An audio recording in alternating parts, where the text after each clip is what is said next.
L'invité café. L'engagement de Guyane Première à Saint-Laurent-du-Maroni et plus généralement dans l'Ouest. On en parle ce matin avec notre invité café, Monsieur Gérald Prufert, qui est le directeur régional de Guyane Première. Il est interrogé par Patrick Clark. Bonjour Gérald Prufert.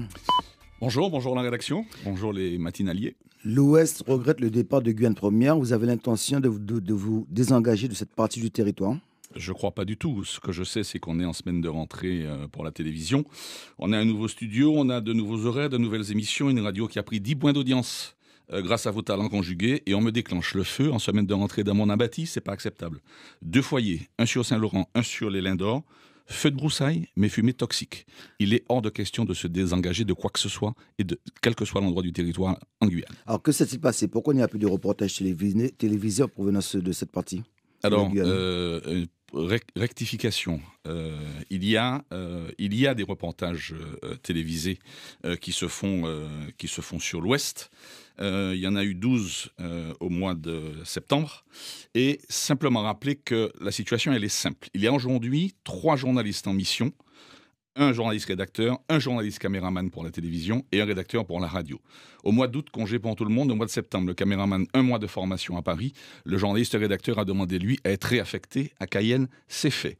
Le journaliste radio est resté en poste. En octobre, fin de la formation, le caméraman va regagner Saint-Laurent et nous cherchons un journaliste pour mettre un rédacteur et l'accompagner. Mais vous n'avez pas pu anticiper cette situation avant justement qu'on vous mette le feu dans votre abatis ? La situation, elle n'est pas aussi simple que ça, puisque les journalistes qui vont à Saint-Laurent sont des journalistes en mission. Ce ne sont pas des journalistes affectés à Saint-Laurent.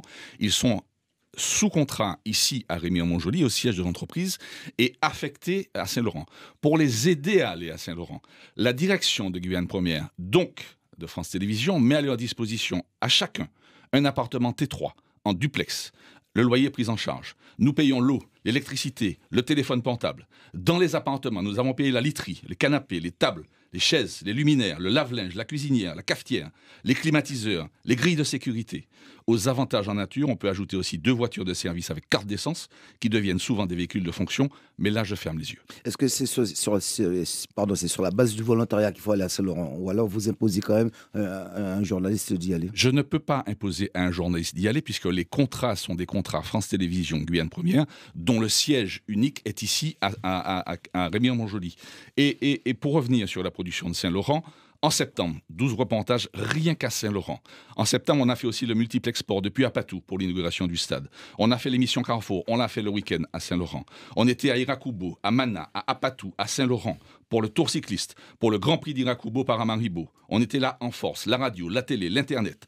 Le 23 avril, émission médicale en direct depuis Saint-Laurent. On l'a oublié. Le 24 avril, émission TNT du midi en direct de Saint-Laurent. Le journal de 13h en direct de Saint-Laurent. Donc, on n'a jamais autant fait. Guyane Première est donc bien présente à Saint-Laurent-du-Maroni. On est extrêmement présent à Saint-Laurent-du-Maroni. Mais je voudrais qu'on le soit davantage sur le reste du territoire parce qu'il n'y a pas que l'Ouest en Guyane, il y a aussi l'Est. Mais justement, ça tombe bien, les parlementaires de Guyane s'inquiètent de la présence de Guyane Première à Saint-Laurent.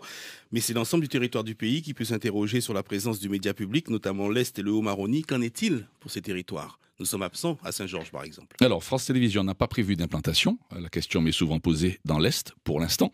Ça ne fait pas partie des projets 2016. Ça fait partie, de nos projets à nous. Et mon premier souci aujourd'hui, depuis mon arrivée, c'est de créer un réseau de correspondants, mais d'envoyer une équipe dans l'Est chaque fois qu'il y a une information importante à traiter. Et c'est le cas. Une question de Franck Lecomte. Au vu des réactions, on peut sentir l'attachement des auditeurs et des téléspectateurs de Saint-Laurent pour l'antenne présente sur place. Qu'est-ce qui fait, comment expliquez-vous qu'il y a eu ce problème de communication, que certains pensent que Guyane Première se désengageait dans l'Ouest ? Alors, c'est une polémique probablement téléguidée et aujourd'hui que j'estime non avenue. Il y a quand même à Guyane Première des syndicats présents, offensifs tous les jours. On a un comité d'entreprise, on a un CHSCT, on a des délégués du personnel. Pas un n'a bougé sur la question de Saint-Laurent. Vous pensez bien que s'il y avait une tentative quelconque de supprimer Saint-Laurent, les élus seraient restés assis à regarder ce qui se passe ? C'est les premiers qu'on aurait entendus. Et ils auraient eu raison. Alors pourquoi ? La question reste posée. Par contre, ce qui m'inquiète, c'est l'intervention des gens totalement étrangers à notre fonctionnement. je confirme, il n'y a jamais eu de volonté de fermer et je m'étonne vraiment des prises de parole d'une kyrielle de personnes et je vais en citer un seul. Je ne comprends pas que le patron du RSMA, donc l'armée, s'exprime sur le fonctionnement de la radio et de la télévision. En Corée du Nord, je le comprends. En Russie, je le comprends. Mais ici, en Guyane, je ne l'accepte pas. Est-ce que vous n'êtes pas finalement en train de jouer à l'équilibriste, Gérald Prufert, entre les politiques qui, effectivement, vous menacent, il y a des menaces à peine voilées, hein, donc suppression des soutiens politiques, mais également des moyens financiers, mais en même temps, contenter donc, ces politiques, mais aussi faire plaisir à la population, en tenant compte, bien évidemment, des contraintes de la société. Les politiques ne menacent pas. Ils ont quand même laissé planer cette idée de disons les choses très clairement. J'ai eu une lettre du maire de Saint-Laurent. Je l'ai eu au téléphone. La réponse est prête. J'ai pris un rendez-vous avec lui. J'ai lu dans la presse un communiqué du sénateur Patient. J'ai eu le sénateur Patient au téléphone, on s'en est expliqué. Dans ni l'un ni l'autre, il y a de menaces. Le maire de Saint-Laurent est très précis.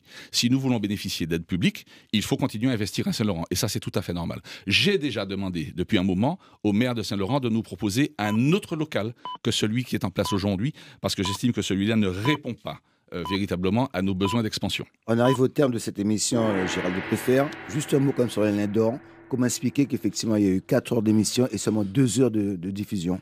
Alors, en 2014, il y a eu 4h45 d'émission et le public a râlé et a très vite zappé au bout de 4h45. C'était insupportable. La deuxième question, c'est 4h45 ou 4 heures d'émission, à part Télé Guyane, qui va diffuser ça? Donc, qui va permettre à la musique guyanaise de s'exporter. Donc, on a pris contact avec nos télévisions sœurs. La Guadeloupe m'a confirmé la diffusion de l'émission de 2 heures, parce que 2 heures, c'est un format diffusable. Ça va donc permettre au public guadeloupéen de voir et les artistes guyanais. Nous sommes en discussion sur France O pour une diffusion. Et un format de 2 heures, c'est un bon format d'exportation. Mais ce n'est pas fini, parce que nous nous sommes alliés hier à la SACEM, c'est le deuxième étage de la fusée, pour permettre aux artistes guyanais d'aller Vous reviendrez pour en parler, monsieur le directeur. Oui. On en reparlera parce que c'est un scoop. Je voudrais juste pour terminer dire aux gens de Saint-Laurent-du-Maroni à Saint-Georges-de-l'Oyapock de ne pas s'inquiéter, nous la qu'est autres. La question en plus, Rudy Carré. Ah ben moi, pas de question, monsieur le directeur. Moi, j'ai cafetière et literie, Morales Saint-Laurent. Demain, si vous voulez, Morales Saint-Laurent-du-Maroni. Paris tenu alors.